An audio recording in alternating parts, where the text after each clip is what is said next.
sa Pilipinas. NBC Manila Broadcasting Company.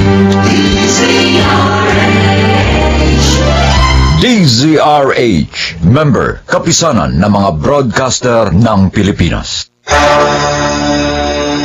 Kahit kailan, hindi ko hiniling sa Diyos ang kapariwaraan mo, Bianca.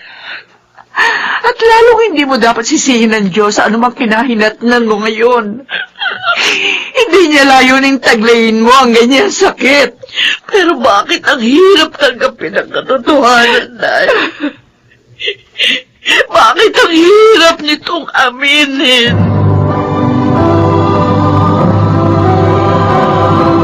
Handog ng DZRH ang dulang sa kanyang panahon. Ang sakripisyo nga ba ng isang ina ang pinakamarangal na layunin ng buhay? Mga kaibigan, narito't ating pakinggan ang naging karanasan ni Alicia sa ating dulang sa kanyang panahon.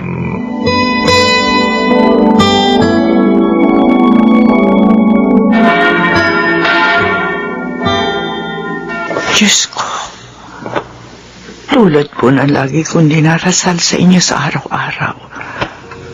Haplusin po niyo ang mga puso ni Nanaldo at Bianca. Kabayan niyo po sila upang ang tamang landas ng buhay ang kanilang tahakin. Patnubayan mo rin po silang palagi para sa kanilang mga kaligtasan. Kaya lang po ang aking tanging sandigan at lubos po akong sumasampalataya sa inyong kapangyarihan. Lola! Lola! Oh. Lola Alicia! Oh, Karen. Oh, bakit umahangos ka? May nangyari ba sa bahay samantalang wala ako? Wala po, Lola. Pero si Lolo, nagwawala po eh. Ha? Wala po kasi dinat ng pagkain. Kaya hinahanap kayo. Eh, mukhang dito papunta sa simbahan eh. Kaya tumayo na po kayo dyan, Lola. Oh, sige. Tayo na. Doon na po tayo dumaan sa may gilid ng pasukan ng simbahan. Baka po kasi makasalubong pa natin si Lolo pag sa harapan pa tayo dumaan. Oo, sige. Pero samahan mo na rin ako sa palengke, ha? Mamili na tayo para pag-uwi natin, makapagluto na tayo. Dali. Bilisan mo. Opo. Bilisan mo.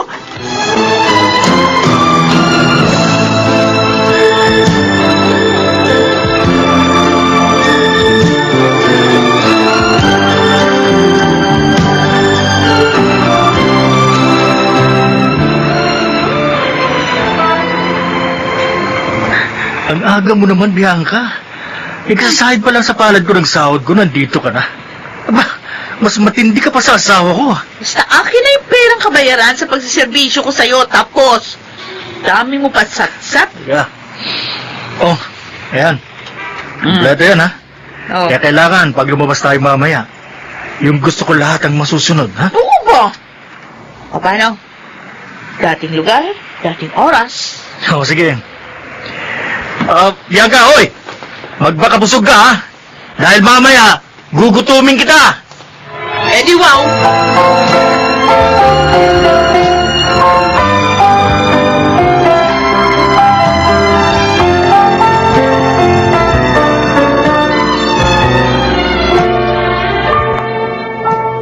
Hoy, Alicia, ito ang tandaan mo, ha?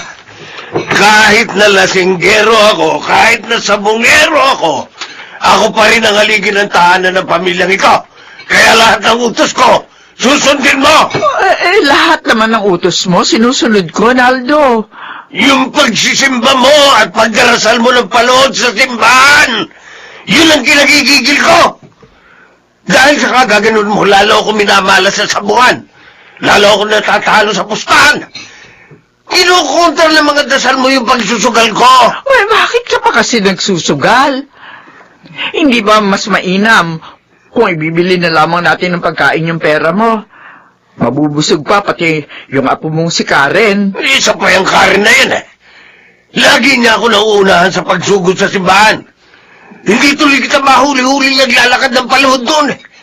Hindi ko maintindihan kung anong gusto mong palabasin sa paglalakad ng nakaluhod. Naiinsulto ko sa ginagawa mo.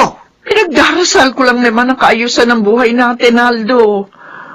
Oh, may nabago ba sa buhay natin? Wala, di ba? Yung mga dasal natin, binibigay yun ng Diyos sa panahong hindi natin inaasahan. Huwag mo nga akong masama-sama dyan sa kabulustugan mo, ha? Hindi ako marunong magdasal. Ako ang madalas kong hilingin para sa iyo yung biyaya ng proteksyon. Lalo na kapag malayo ka sa amin, Aldo. Wala akong pakialam sa proteksyon na sinasabi mo. Basta kapag natsempohan kita sa simbahan, kakalad ka rin kita mula ron hanggang dito sa bahay. Tingnan ko lang kung hindi magkalapnos-lapnos yung mga tuhod mo. Pag ginawa ko yun.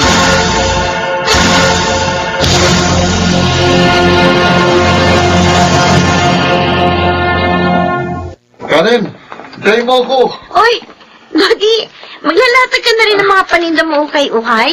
Oo, inagahan ko na rin para makarami ng benta. Tapos, para makapamili naman ng mga bagong paninda. Sipag mo talaga, ha? Wala naman akong aasahan kundi ang sarili ko, di ba? Ay, parang kami ni Lola Alicia. Wala rin kami aasahan kundi ang mga sarili namin. Si Lolo Naldo, sa sabong din na uuwi ang kinikita niya sa pagkikristo doon sa sabungan. Si Inay naman, kahit may hawak siyang pera, wala rin pakialam kung kumain man kami o hindi ni Lola. Kung bakit kasi may mga taong pasakit sa buhay ng kapwa nila, no? Oo nga. Hindi ba pwedeng mapabait at papagmalasakit na lang ang lahat ng tao?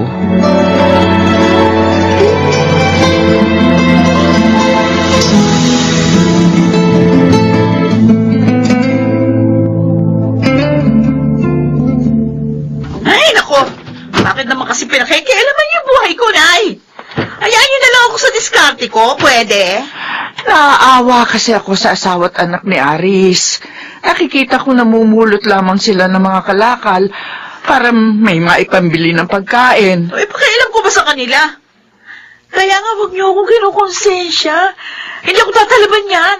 Wala sa akin yun. Ang sa akin lang, anak, sana huwag kang maging dahilan ng paghihirap ng iyong kapwa.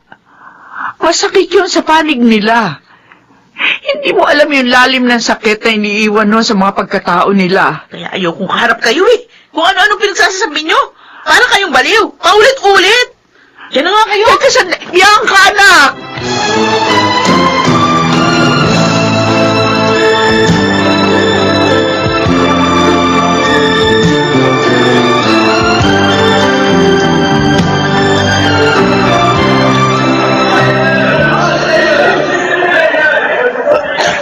Anak na, wala na palang laman tong bulsa ko. Wala na akong pera. Wala na akong pambayad sa pustahan. Hindi ba, dayo naman yung kapustahan ko eh. Tiyak na hindi niya natatandaan ang mukha ko. Kaya sasalisin na lang ako sa maraming tao. Tama.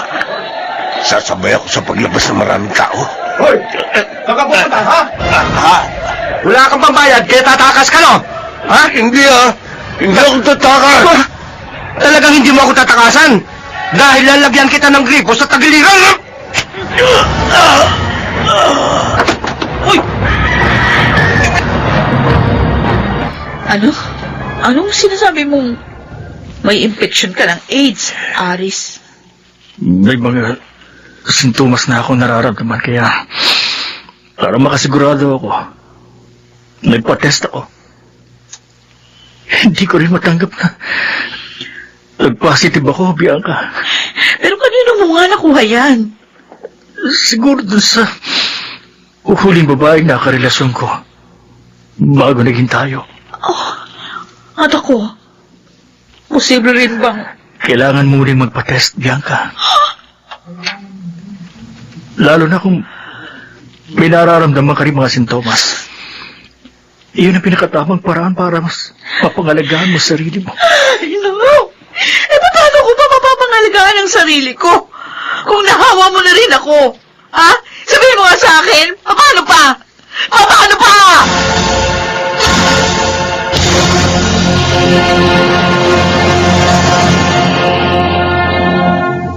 Kala ko ba? Dahil naglalakad kayo ng paluhod sa simbahan, Pinagdarasal niyo kung para sa kapakanan ko. Pero heto ako, Nay. May impeksyon ng isang sakit na wala ng kagalingan. O hindi kaya kaparusahan ko ang hiniling niyo sa Diyos? Anak, Para lang mamulat ako sa mga pagkakamali ko. kahit kailan, hindi ko hiniling sa Diyos ang kapariwaraan mo, Bianca. At lalong hindi mo dapat sisihin ng Diyos sa anumang kinahinatnan mo ngayon. Hindi niya layuning taglihin mo ang ganyang sakit. Pero bakit? Bakit ang hirap tanggapin ang katotohanan, Nay? Bakit ang hirap nitong aminin? Siguro, ang pinakamabuti mo pa rin magagawa. Buksan mo ang puso mo para mapagtanto rin sa isip mo ang mga nangyari, anak.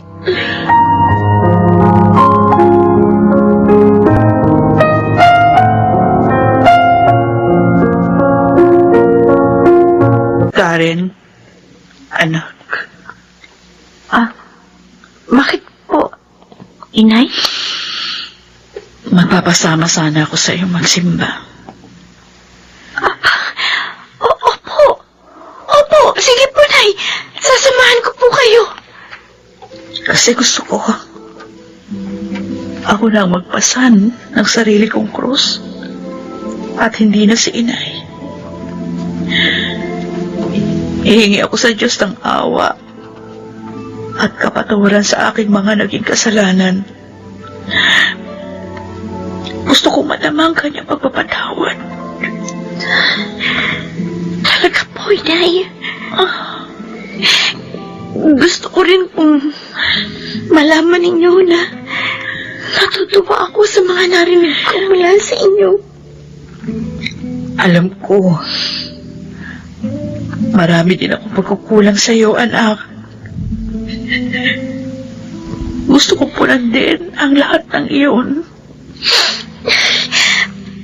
Ito po ang pinakamaligaya kong araw, Nay. Yung pagtawag niyo sa akin ng anak. Wala pong katumpasang tumang nadama ko. Na marinig ko yun sa unang pagkakataon.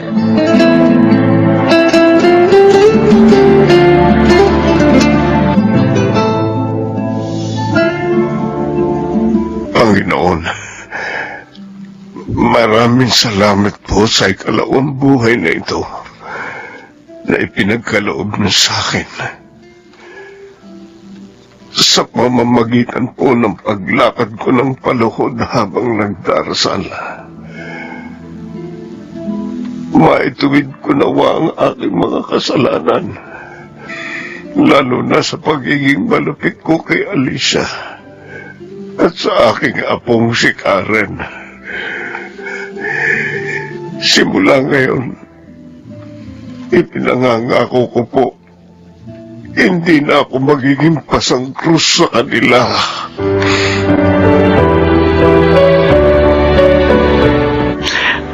Panginoon,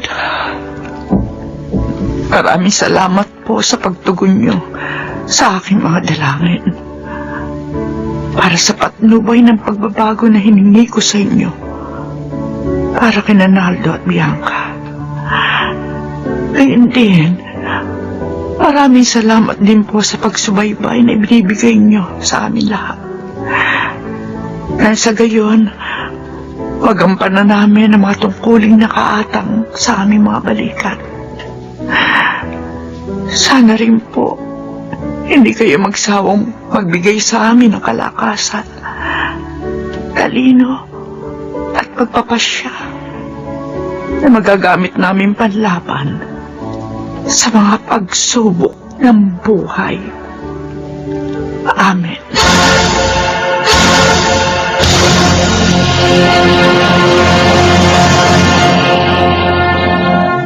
Hindi mapapantayan ng kung anumang halaga ang pagtataguyod ng isang ilaw ng tahanan sa kanyang mga mahal sa buhay.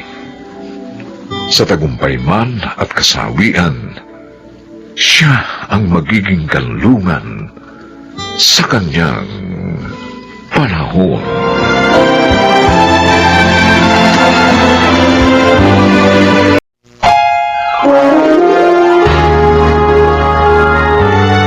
Kauna-unahan sa Pilipinas. Manila Broadcasting Company. DZRH, member, kapisanan ng mga broadcaster ng Pilipinas. Lisena, hindi ko obligasyon na pag-aralin ka. Ah, ganun pala. Eh, para saan pa yung pagiging magkapatid natin? At saka kung hindi mo pala obligasyon na pag-aralin ako, eh di hindi ko rin kayo obligasyon na tulungan.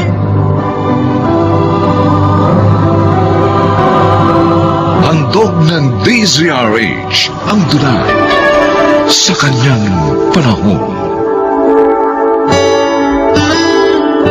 Hindi maiiwasan ang pagdating ng mga pagsubok sa isang pamilya. Susukatin ito kung gaano katatag ang pasensya, pagmamahalan at malasakit sa bawat miyembro ng pamilya. Mga kaibigan, narito't ating pakinggan ang naging karanasan ni Desena sa ating dulang sa kanyang panahon.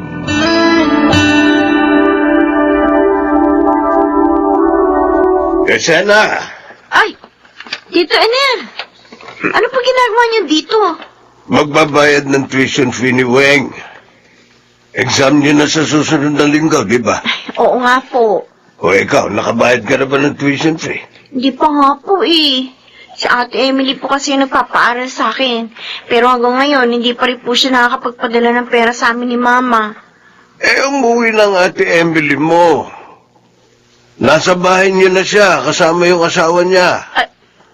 Asawa? Sino po? Alam ko kilala niyo yung napangasawa ng ate mo, si Bernardo. Yung dati niyong kapitbahay sa Negros. Ano po? Sigurado po kayo, Tito Enel? Sigurado ako. Narinig ko nga yung usapan nila ng mama mo. Ganun po ba? Kaya pala hindi na nakakapagpadala ng pera sa amin si Ate Emily. Yun pala, meron na siyang sariling pamilya. Ay, di ba sabi mo, ang ate mo ang nagpapaaral sa'yo? Opo. Nako, eh sigurado magkakaproblema ka. Baka tumigil ka na sa pag-aaral dahil doon.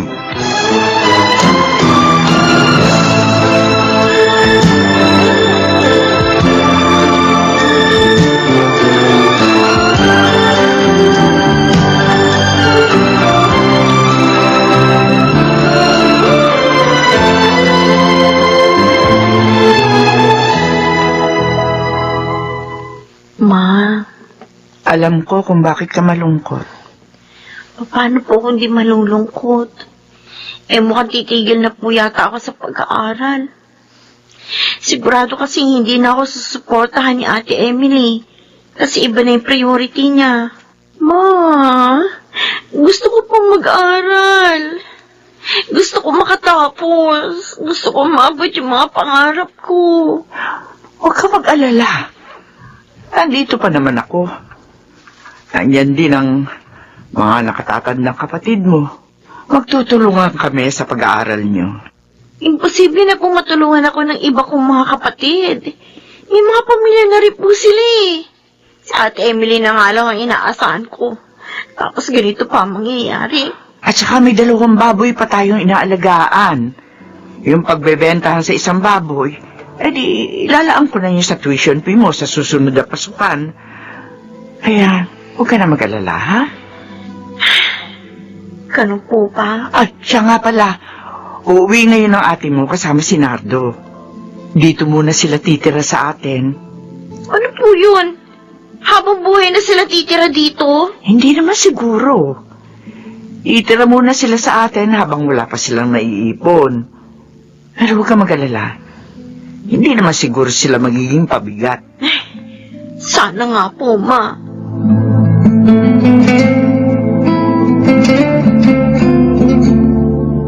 Ma? Nasaan na po yung 2 baboy na alaga natin? Bakit wala na doon sa kulungan nila? Eh, binenta ko na, anak. Pero bakit po? Di ba nakalaan yun para sa tuition ko sa susunod na pasukan? Naibenta ko na. Kasi kailangan ng ate Emily mo. Wala pa silang pera? Bakit kailangan pa nilang kunin yung perang nakalaan para sa akin? Anak, nakiusap sa akin ng kapatid mo. At saka na ako naman sila nababayaran nila yung mga utang nila sa atin. Kaso malapit na yung pasukan. Hanggang ngayon hindi pa ako nakaka-enroll. Anak, Juan, baka tumigil ka muna sa pag-aaral. Ano? Naman! Wala na tayong magagawa. Wala na rin akong pera. Wala na rin tayong mahihingan sa mga kapatid mo. Kanino ako uutang ng pantuition fee mo? Sa mga tito at tita mo. May mga pinag-aaral din sila. Lisena, pasensya ka na sana. Pero kung hindi natin kaya, yun na nga, kailangan mong tumigil sa pag-aaral. Kasi naman si Ate Emily Imbis na makatulong, ang padagdag problema lang dito. Huwag ka naman sanang ganyan sa kapatid mo. At saka, kung gusto mong matupad ang mga pangarap mo, anak, ikaw ang gumawa noon para sa iyong sarili. So, ganun na lang yun, ma?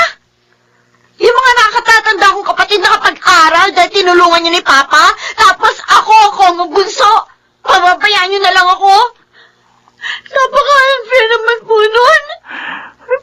Anak, hindi ko na kasi kaya pang pag-aralin ka. Wala na ang papa mo. Wala na akong katuwang sa pagtataguyod sa ating pamilya. Intindihin mo naman sana ang ating sitwasyon, anak. Kung buhay pa sana si Papa, hindi mangyayari sa atin to eh. Sige. Sige ma, titigil na lang ako sa pag-aaral para maghanap ng trabaho. Nang sa ganun, ako na po magtutusto sa pag-aaral ko.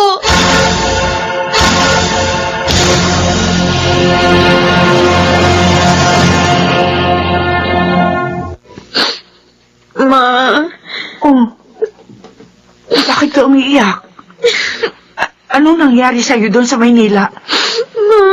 Nahirapan ka ba sa trabaho mo? Pinamaltrato ko ba ng amo mo? Kaya 1 buwan ka lang tumagal sa trabaho? Opo, ma. Minamaltrato lang po ako ng amo ko. Diyos ko. Kinugulpi ako kapag mabagal ang kilos ko. Hindi pa ako pinapakain. Wala pa ako sinasahod. Saklap naman, ma. Ang saklap na naging kapalaran ko doon. Buti naman nakauwi ka dito na ligtas. Yan, totoo po niya. Tumakas lang ako eh. Ayaw po kasi ako palisin ng amo kong babae. Mabait pa rin talaga ang Diyos sa'yo, anak. Sa susunod, huwag ka na magtatrabaho bilang kasambahay, ha? Saka kung po pwede, dito ka na lamang sa ating lugar magtrabaho. Masafe ka dito, anak. Ma, Huwag ka na mag-alala, anak. Hindi ka man nagtagumpay sa unang trabaho mo. Sigurado akong sa pangalawa, suswertihin ka na.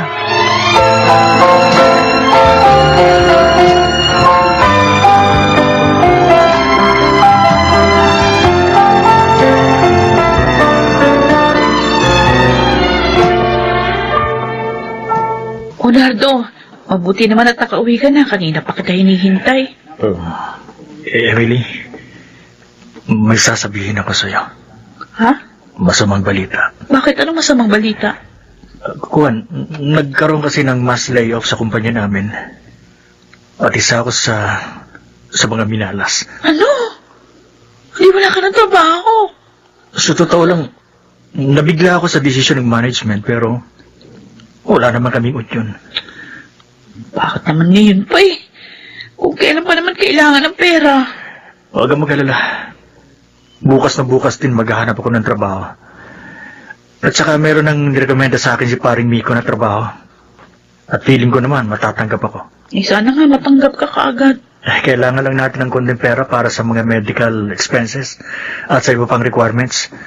Yung back pay ko kasi, sabi nila 45 days daw bago ma-release. Uy, saan tayo kukuha ng pera eh? Kababayad ko lang ng utang kay mama. Ha? Bakit nagbayad ka kaagad ng utang? Hindi naman tayo sinisingil ng mama mo. Ikaso si Disena yung sumingil ng utang. Wala naman ako magawa. Pero din naman niya yun, yung inutang natin. Paano na tayo ngayon? Subukan mo yung umutang sa kapatid mo. Ano? Kay Disena? Ay, hindi magpapautang yun. Magpapasaring pa yun. Alalahanin mo, masama pa rin ang loob nun sa akin. Paano? Saan tayo uutang ngayon? Ayun na nga, ewan ko, di ko alam. Alam ko na. Sabihin mo sa mama mo, kailangan mo ng pera. Tapos ang mama mo nang bahalang umutang kay Disena. Kailangan natin talaga ng pera eh. Kung may pera tayo, hindi tayo uutang sa kanila. Sige. Titingnan ko kung anong magagawa ko.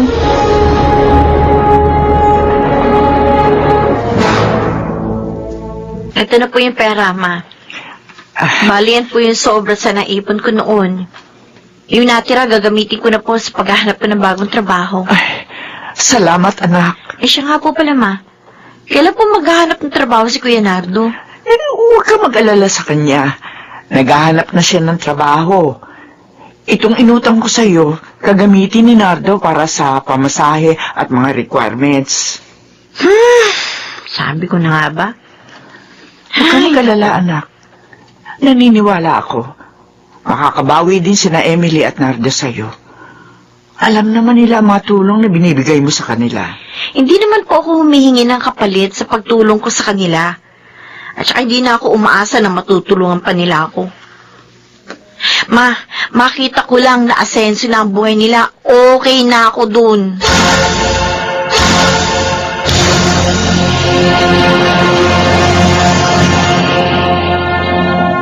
Disena, bukas ang pinto. Tuloy na ako, ha? Ano kailangan mo, ate? Pwede tayo mag-usap? Ano ba pag-uusapan natin? Kailan mo ba ako mapapatawad sa mga pagkukulang ko sa'yo? Ewan ko, ate. Hindi ko kasi maiwasang mainis sa inyo ng asawa mo eh. Dahil ba sa hindi kita napag-aral, kaya galit na galit ka sa amin? Oo! Galit na galit ako sa inyo ni Kuya Nardo. Lalo na sa'yo. Bakit ka nag-asawa kagad kasi? Alam mo naman hindi pa tapos yung obligasyon mo sa pamilya. Nangyari na yun eh. Tsaka biglaan yun, Disena. Tanggapin na lang natin. So, ganun na lang yon. Alam mo, ate, makasarili ka eh. Pwede mo naman ipagpaliban ang pag-aasawa mo, pero ano ginawa mo? Inuna mo pang lumandi?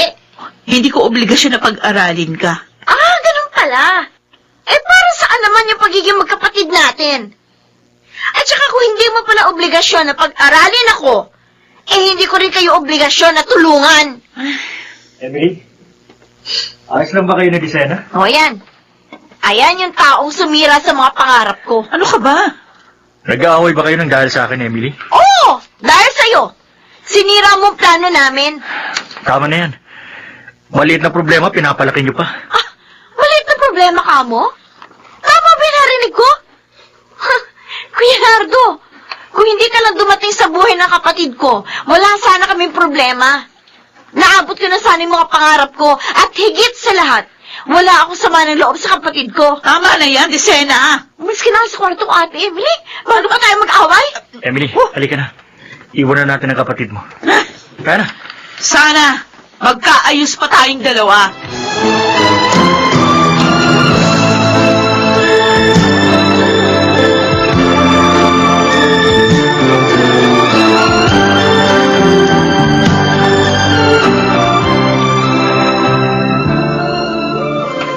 Sigurado na ba kayo ni Nardo sa desisyon yung umalis na dito sa bahay? Oo. Panahon na ho para bumukod kami at tumayo sa sarili naming mga paa. Ganun ba? Pero huwag po kayong mag-alala. Dadalaw kami madalas dito sa bahay. At saka, pwede nyo rin kami puntahan. Doon sa kabilang barangay lang naman kung kami lumipat. Ay, sige, Emily. Pupuntahan ko kayo doon palagi. Ate Emily? Alam mo, Disena, tama ka. Hindi kami dapat mamihasa sa puro asa sa iba. Kaya nga eto, nagpasya na kami bumukod. Alam ko masama pa rin ang loob mo sa akin. Pero ito lang tatandaan mo. Dumating lang ang swerte sa amin. Makakaasa ka. Tutuparin ko yung mga pinangako ko sa'yo dati. Sana, mapatawad mo na kami. Napatawad ko na kayo, ate. Oh, At saka natanggap ko na rin yung sitwasyon ko ngayon. Narealize ko na kung gusto kong umasenso ang buhay ko, hindi rin ako dapat na umasa sa inyo.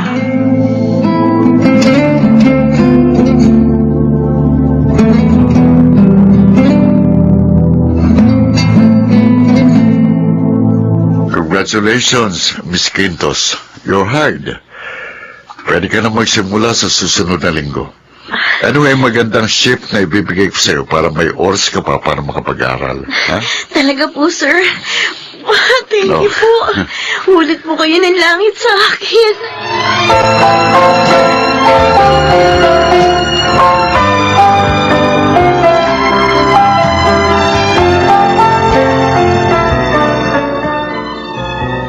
O, Desena, kumusta na ang paghahanap mo ng trabaho? Magandang balita po. Tanggap na ako. Talaga? Magsisimula na po ako sa susunod na linggo. Oh, mabuti naman kung ganon. Siya nga pala, may maganda rin akong balita sa'yo. Ano po yun, ma? Nagpadala ng pera sina Emily at Joy para makapagpatuloy ka na sa pag-aaral. Talaga po, ma? Oo! Oh, eto na yung pera. Salamat. Desena, anak, hindi ka pinabayaan ng mga kapatid mo. Makakapag-enroll ka na ngayong darating na pasukan. Matutupad mo na ang mga pangarap mo.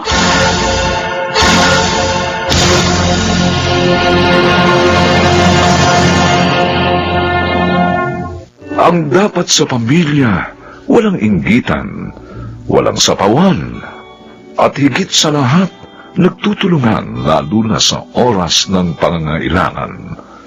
Dahil ang magkaroon ng isang tunay na pamilya na may pagmamahalan at malasakit sa isa't isa ay napakalaki ng kayamanan sa kanyang panahon.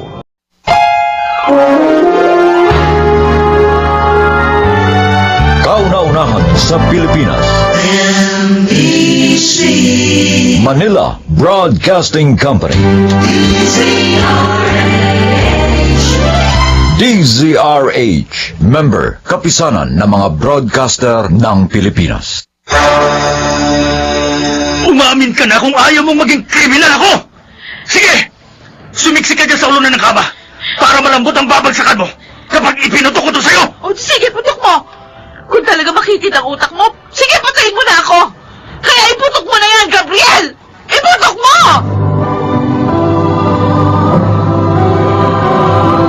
Handog ng DZRH ang dula sa kanyang panahon.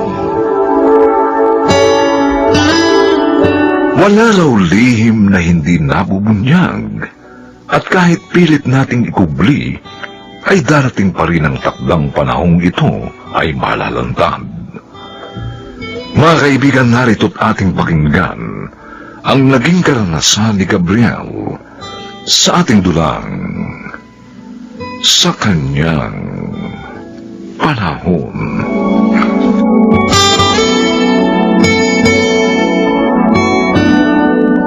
Meron akong good news sa'yo, Gabriel. Ano yon? Hulaan mo muna. Hindi naman ako manghuhula eh. Basta, hulaan mo muna. Bakit ba ako kinakabahan ng ganito? Mukhang dumating ang araw na kinatatakutan ko. Uy, ano ba? Napahimik ka naman dyan. Sabihin mo na kasi. Huwag mo na akong ibitin. 2 months na akong pregnant. Congratulations! Magiging daddy ka na. Sinasabi ko na nga ba eh. Diyos ko naman. Bakit? Ano bang kasalanan ko? Uy, Lagi na lang ganito ang ikot ng aking mundo. ano ba? Bakit parang malungkot ka? Ikaw ba natutuwa? Of course, natutuwa ako. Oh. At sa wakas, magiging tatay na ako.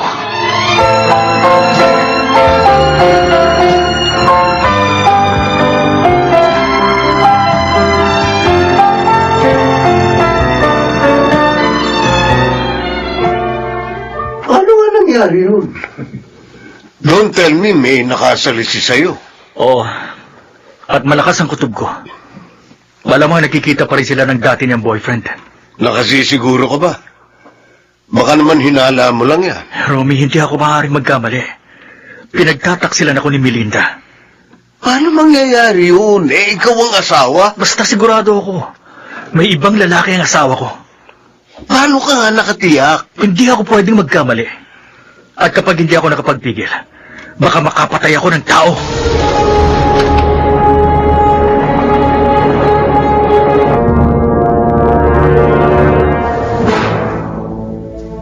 Inagabi ka yata, Gabriel. Dami kasing trabaho sa opisina eh. Sakit nga ng ulo ko. Ah, ganun ba? O, sige, maupo ka muna dito sa sofa. Mamasahihin ko yung ulo mo. O, yan. Patong mo dito sa lamisita yung paa mo para nakarelax yung position mo. Ay! Naku, nasipa ko yung ashtray. Sandali, pupulutin ko. Teka, ano bang ibig sabihin ito? Ano pa? E di, ubos na sigarilyo. Oo nga, pero hindi ito ang brand ng sigarilyo ginagamit ko. Kaya sinong nanigarilyo dito? Ha? Ako. Akong nanigarilyo. At kailan ka pa natutong manigarilyo? Di kasi kumapakali kanina eh. Kaya nanigarilyo ko. Isang stick lang naman. Ang galing mo umarte, Melinda. Pero patutunayan ko sa'yo na mas magaling akong umarte. Pero hindi ka dapat naninigarilyo. Makakasama sa'yo to eh. Lalo na sa magiging baby natin. Sorry na. Hindi na mauulit.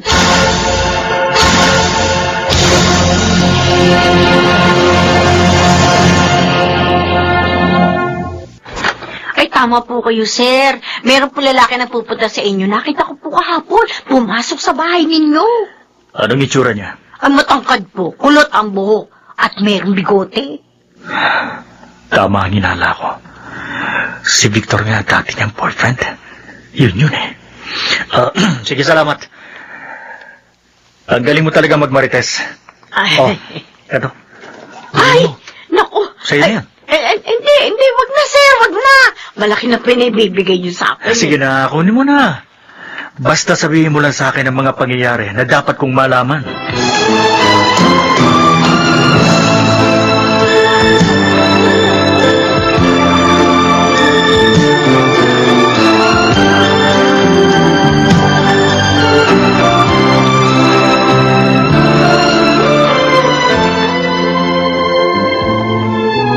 Yan na nga ba sinasabi ko eh.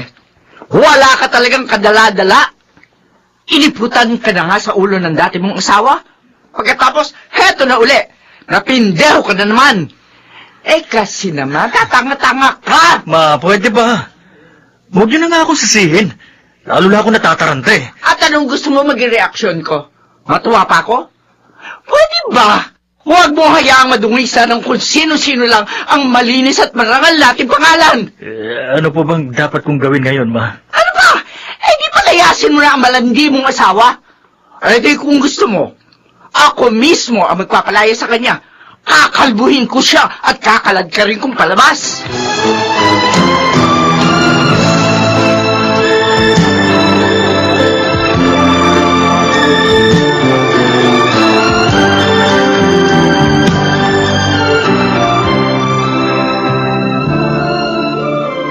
Gabriel, anong ibig sabihin nito?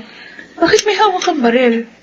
Gusto ko lang ipaalam sa'yo na ang baril na ito ang ginamit ng asawa ko nang nagpakamatay siya. Nagpakamatay? Ang dati mong asawa? Akala ko ba aksidenteng kinamatay niya? Nagpakamatay siya dahil na konsensya. Pinagtaksilan niya ako. Kaya naman isang ahas ang napatay ng baril na ito. Oh, Ano kaya kung patayin ko ang isa pang ahas? teka. Bakit mo tinutuksakan ng baril? Sabihin mo sa akin, si Victor ba ang ama ng dinadala mo? Ano? Anong pinagsasasabi mo? Huwag ka nang magmaang-maangan pa! Alam ko nagpupunta dito si Victor. Oo. Aaminin ko, nagpunta nga siya rito. Pero wala kaming ginagawang masama. Pwede ba huwag mo akong gaguhin? Umamin ka na! Si Victor ang ama ng ipinagbubuntis mo! Ikaw ang ama nito. Maniwala ka. Hindi kita pinagtataksilan. Bawag ako, Melinda! Bawag ako! Yun ang sabihin mo sa akin. Paano ako ang magiging ama ng dinadala mo? Hindi. Hindi totoong sinasabi mo. Umamin ka na kung ayaw mo maging kriminal ako. Eh, Sige! Sumiksik ka pa sa ulo ng kama para malambot ang babagsakan mo kapag ipinutok ko to sa'yo! sige! Iputok mo! Kung talagang makitid ang utak mo, sige, patayin mo na ako! Sige na, putok mo na yan, Gabriel! Iputok mo na!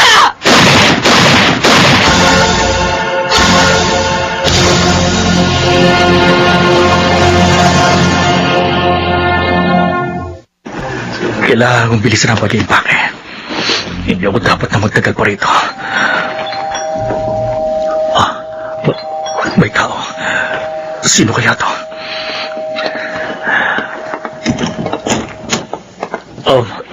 Dr. Mendez, mabuti naman ba't napasyal kayo?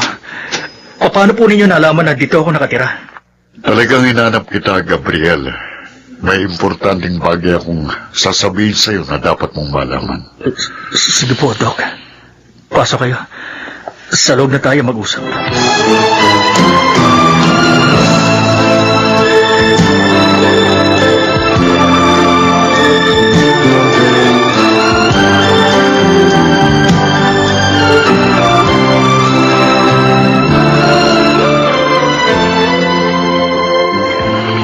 Hindi ka baog. Doc, nagbibiro ba kayo? Yan ang totoo. Hindi ka talaga baog. Pero, paano nangyari yun? Patawarin mo ko kung niloko kita. Si Cathy talagang baog.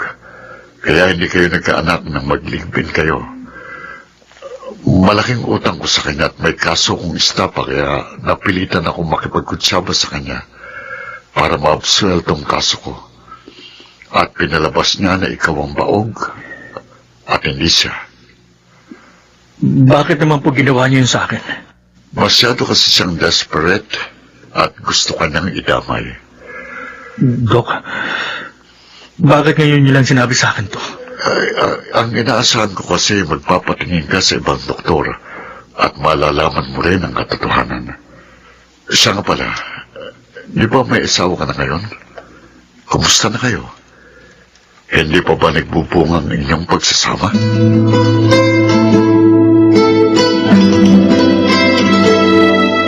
O ano?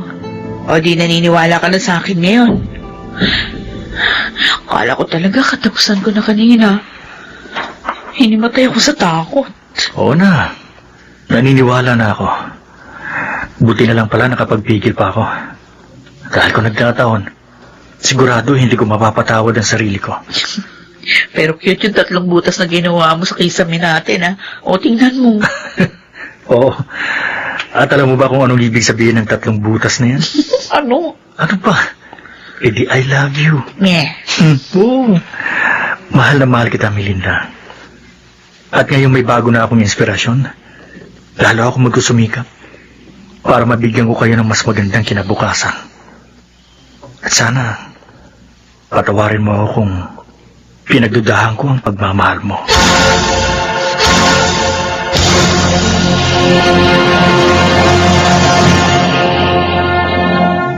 Mahirap maging biktima ng maling akala dahil nabubuhay tayo sa kasinungalingan.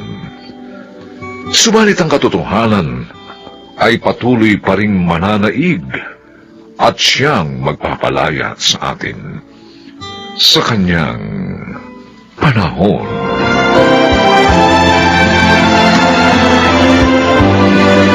Mga nagsiganap, Maynard Landicho Jr., Rosana Villegas, Lionel Benjamin, Susan Robles, Chiquit del Carmen Amor, at Phil Cruz. Special sound effects Jerry Mutia.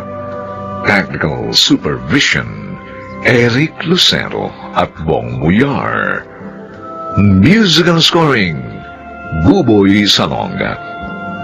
Ang kasaysayang ito'y mula sa panulat ni Toti Sandoval. At sa pinagsamang direksyon ng inyong lingkod, June Martin Legaspi at Bobby Cruz, sa kanyang panahon.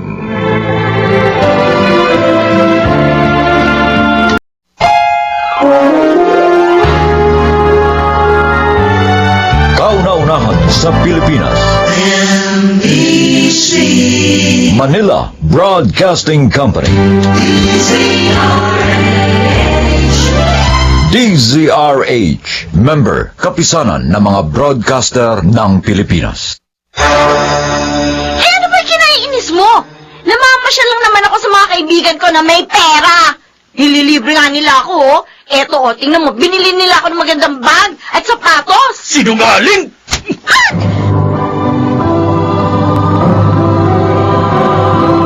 Handog ng DZRH ang dula sa kanyang panahon.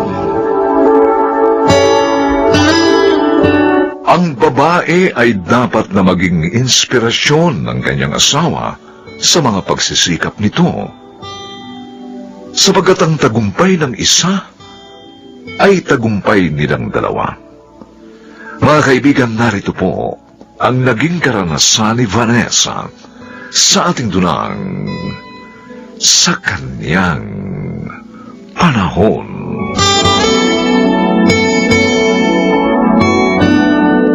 Ano? Wala ka ng pera? Ibinigay ko naman lahat ng sahod ko sa'yo.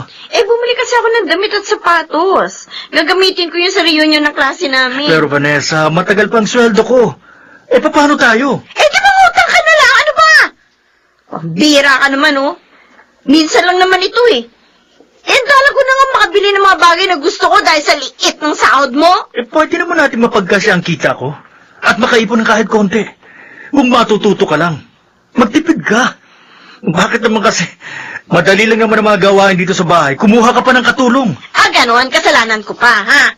Wish ka talaga. Ikaw na nga itong maliit ang kita. Ako pa sisisihin mo? Hindi kita sinisisi. Eh, ang gusto ko lang sana, tulungan mo ako sa pagsisikap ko. Matuto ka namang magtipid at maging inspirasyon kita. Aba, wala akong maramdaman sa pagsisikap na ginawa mo, Ronald! Wala!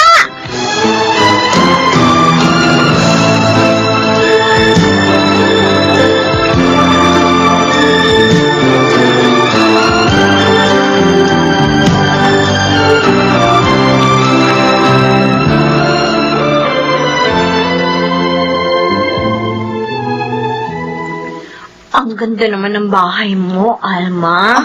Pati yung kotse mo na sinakyan natin kanina. Ay, yan ba? Kabibili lang yun ni Will John ko.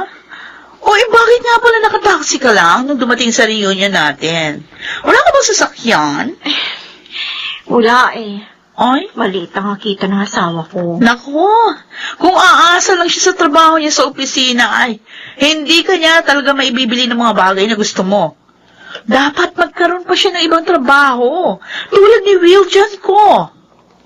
Ah, teka. Mabuti pa sabihin mo kay Ronald. Sumama na lang siya sa business ng asawa ko.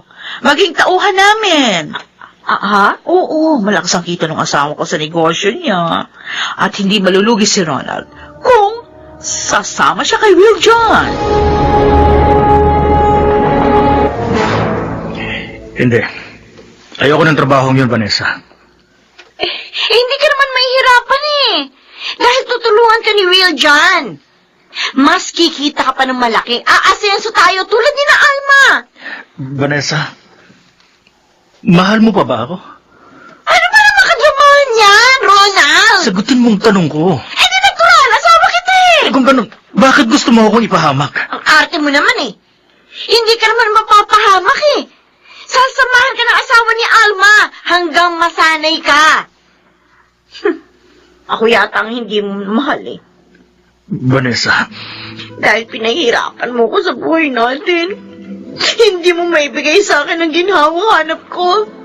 At kahit ngayon may chance ka na nga para mapaginawa mo ko, gusto mo pa palagpasin.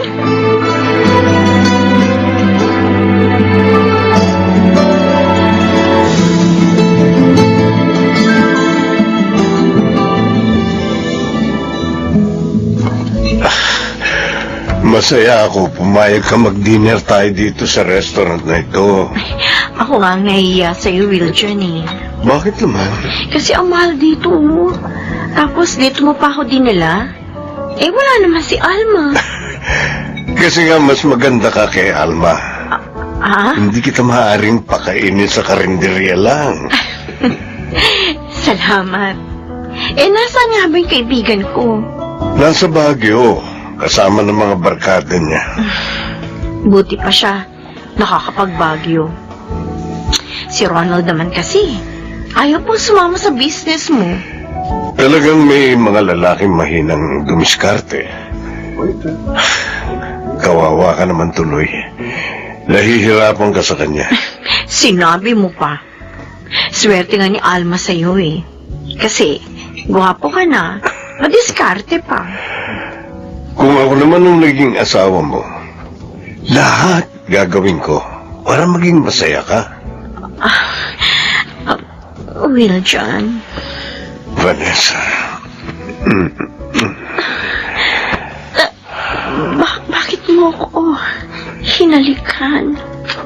Noong una pa lang kitang makita sa bahay namin, nagustuhan na kita, Vanessa.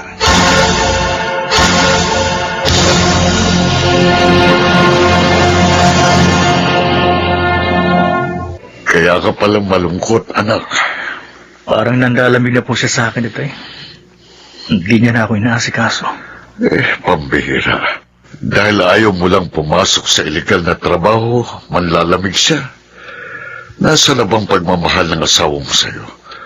Bakit gugustuhin niyang mapahama ka? Hindi ko na po alam kung anong gagawin ko. Nahihirapan na akong pagpasensyahan siya. Sana naman maliwanagan ng asawa mo para huwag masirang inyong pagsasama.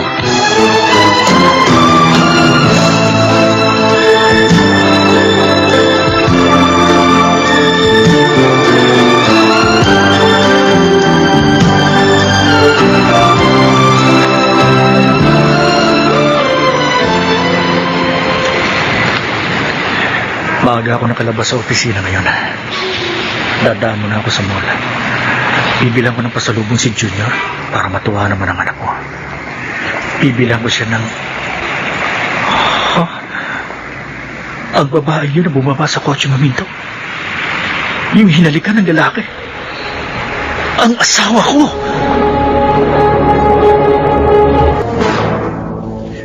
Gabi ka na namang umuwi, Vanessa. Nauna pa ako sa yung dumating. Dinatnan ko pa si Nanay Esper dito. Eh, ano ba kinainis mo? Namamasyal lang naman ako sa mga kaibigan ko na may pera. Nililibre nila ako. Eto nga, oh. Ibinili pa ako ng magandang bag at sapatos. Sinungaling! Visit ko! Bakit mo ako sinampal? Tanggap ko na sinisigawan mo ako. Minumura mo ako. Pero alam mo kung anong hindi ko matatanggap? Ang pagkataksi mo sa akin! Hindi ka na makakapagkela. Ilang beses ko na kayong sinundan ng lalaki mo. At yun pa palang asawa ni Alma. Yun ang naging kalaguho mo. Yung gusto mong samahan ko sa pagbebenta ng illegal na droga. Ronald, I'm sorry. Napakasakit, Vanessa. Ang sakit na ginawa mo sa akin. Hindi ka na mapapatawad. Maghiwalay na tayo!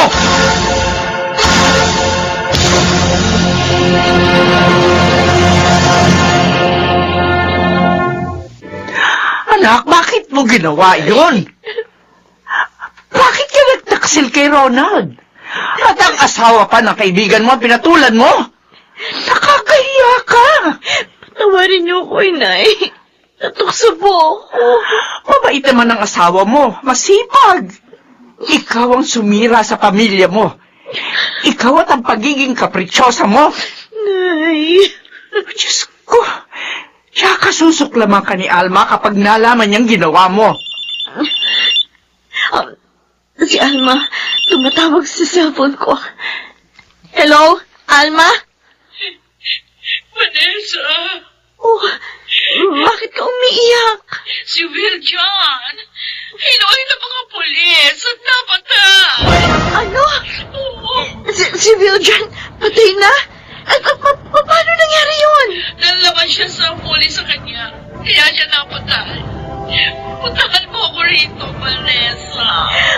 Sige.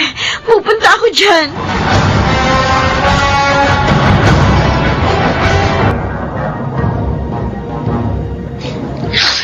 Nakikiramay ako, Alma. Paano na kami ngayon? Ang anak ko, Vanessa. Wala akong alam na trabaho. Si Will John lang ba ang nagtrabaho sa inyo kahit noon pa? Oo. At dahil nga nawili ako sa malaking kita niya sa pagtitinda ng mga party drugs, kaya kahit mag-ipon, hindi ko nagawa. Buti ka pa nga, kahit na mahirap kayo, buo pa rin ang pamilya mo. Alma, May asawa ka nga alalay sa'yo sa oras ng kalungkutan mo. Hindi tulad ko, mag-isa na lang. Pinag-uusapan pa kami ng mga tao.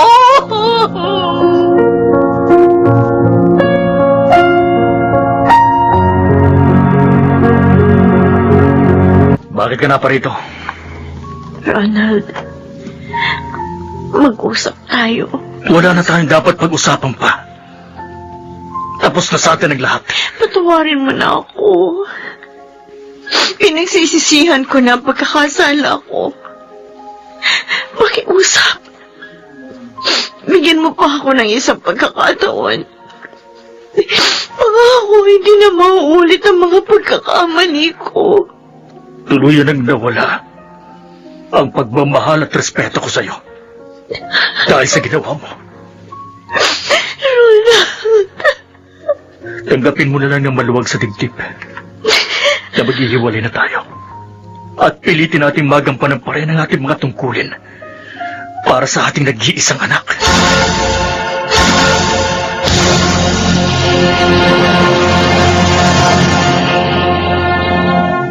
Ang mag-asawa ay dapat maging tapat sa isa't isa, sa hirap man o ginhawa, upang manatili ang kaligayahan sa kanilang sambahayan sa kanyang panahon.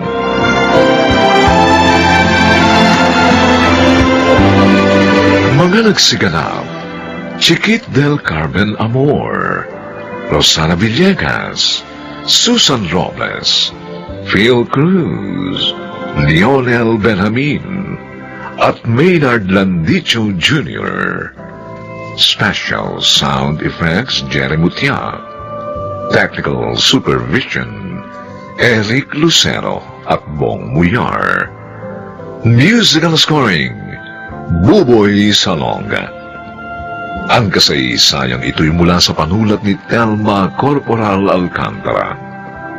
At sa pinagsamang direksyon ng inyong lingkod June Martin Legaspi at Bobby Cruz sa kanyang panahon.